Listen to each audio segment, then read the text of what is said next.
नमस्कार, आपका स्वागत है। आपके साथ मैं हूं पूजा सचदेवा और आप देख रहे हैं न्यूज़ 18 का डिजिटल प्लेटफॉर्म। देखिए, बात बिहार की करेंगे क्योंकि बिहार की राजनीति इस समय एक ऐसे ऐतिहासिक मोड़ पर खड़ी है। पिछले 20 सालों से बिहार की राजनीति में सीएम फेस को लेकर कोई कंफ्यूजन नहीं रहा, लेकिन अब कंफ्यूजन ही कंफ्यूजन है। 2 दशक तक मुख्यमंत्री रहने के बाद अब नीतीश कुमार बिहार से दिल्ली की तरफ प्रस्थान कर रहे हैं। जेडीयू के कार्यकर्ताओं को ये बात हजम नहीं हो पा रही कि नीतीश कुमार मुख्यमंत्री पद छोड़ देंगे, लेकिन अब उनके पटना से दिल्ली की राजनीति में जाने का फैसला हो चुका है। तो सबसे पहले शुरुआत करती हूँ इस वीडियो की मैं आज के बड़े अपडेट के साथ। पटना में मीटिंग हुई, जेडीयू के नेता उसमें काफी भावुक नजर आए। नीतीश कुमार ने हालांकि उन्हें भरोसा दिलाया कि चिंता मत करिए, और इसी के साथ अब शुरू होगी बिहार में नीतीश के बेटे निशांत की पारी। बैठक में निशांत के नाम का प्रस्ताव रखा गया, सभी ने सर्वसम्मति से उसको मंजूर कर लिया, पास कर दिया। अब 8 मार्च को निशांत पार्टी की सदस्यता लेंगे। अब आते हैं उस सवाल पर जिसके जवाब का इंतजार हर किसी को है कि बिहार का अगला मुख्यमंत्री होगा कौन। बीजेपी पहली बार बिहार की सियासत में अपना सीएम बनाने जा रही है, ये तो तय है, लेकिन तलाश एक ऐसे चेहरे की है जो भविष्य की मजबूत इबारत लिख सके। बिहार में सीएम की रेस में कौन कौन से चेहरे हैं, ये मैंने आपको कल के वीडियो में बताया था कि कौन से चेहरे दौड़ में हैं और किन वजहों से हैं। लेकिन देखिए, बिहार में सिर्फ चेहरे के दम पर नहीं बल्कि कई फैक्टर्स हैं जो बिहार का मुख्यमंत्री बनने का चेहरा तय करेंगे। आज उन सब पहलुओं पर विस्तार से मैं आपको बताऊंगी। सबसे पहले बात करते हैं एक अहम पहलू की, संगठन में स्वीकार्यता। मुख्यमंत्री बनने वाला चेहरा ऐसा होना चाहिए जिसे पार्टी के विधायक, नेता और कार्यकर्ता आसानी से एक्सेप्ट कर सके, स्वीकार कर सके। अगर किसी नेता को केवल शीर्ष नेतृत्व का समर्थन हो लेकिन संगठन के भीतर व्यापक समर्थन ना हो तो सरकार चलाना मुश्किल हो सकता है, और इसीलिए संगठन में मजबूत पकड़ बहुत जरूरी है। लेकिन नए सीएम के लिए सिर्फ संगठन और सरकार में काम करने का अनुभव नहीं, बल्कि एक ऐसा चेहरा चाहिए जो बिहार के जातीय समीकरणों को उनके हिसाब से फिट बैठ सके और पार्टी की जड़ों को मजबूत कर सके। 2005 से बिहार की राजनीति नीतीश के इर्द गिर्द ही घूम रही है।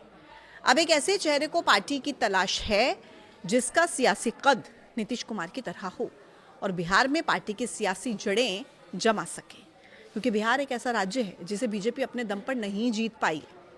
और अब नीतीश कुमार के राज्यसभा जाने के बाद बिहार में बीजेपी को एक ऐसे नेता की जरूरत है जो पार्टी को आत्मनिर्भर बना सके। जब बिहार की राजनीति की कमान देने की बात हो तो इस राज्य में जातीय फैक्टर्स को दरकिनार नहीं किया जा सकता, क्योंकि जातीय समीकरण यहां पर हमेशा अहम भूमिका निभाते हैं। राज्य में पिछड़ा, अति पिछड़ा, दलित और स्वर्ण मतदाताओं का संतुलन चुनावी राजनीति में निर्णायक माना जाता है। अब ऐसे में बीजेपी की छवि है एक स्वर्ण पार्टी की, जिसके चलते ओबीसी और अति पिछड़ी जाति के वोट्स को साधने के लिए अभी तक नीतीश कुमार का सहारा लिया करती थी। बिहार में ओबीसी की संख्या सबसे ज्यादा है और फिर अति पिछड़ी जातियां हैं। ओबीसी 30% है, ईबीसी 35% है, दलित 19% है, स्वर्ण जातियां 15% हैं। अब इस फैक्टर का भी खास ख्याल पार्टी को रखना होगा, क्योंकि बीजेपी पहली बार बिहार की सियासत में फ्रंट फुट पर होगी। मुख्यमंत्री उनका अपना होगा।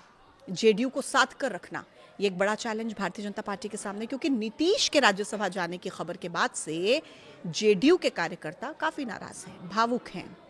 इसलिए अगला मुख्यमंत्री कौन होगा इस पर पूरा सोच विचार बहुत जरूरी है। बीजेपी को ऐसे चेहरे को तलाशना होगा जो जेडीयू को भी साथ कर रख सके। हो सकता है कि अगला सीएम चुनने में नीतीश कुमार की भी अहम भूमिका हो। फिर महिला वोटर्स की बात, जो मैंने आपसे कल भी की थी कि बिहार में सत्ता का खेल बनाने और बिगाड़ने की ताकत महिलाएं रखती हैं।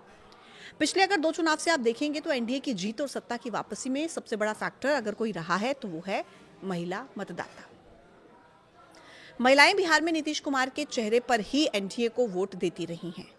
अब ऐसे में महिला वोटर्स को साधना भी एक बड़ा फैक्टर रहने वाला है।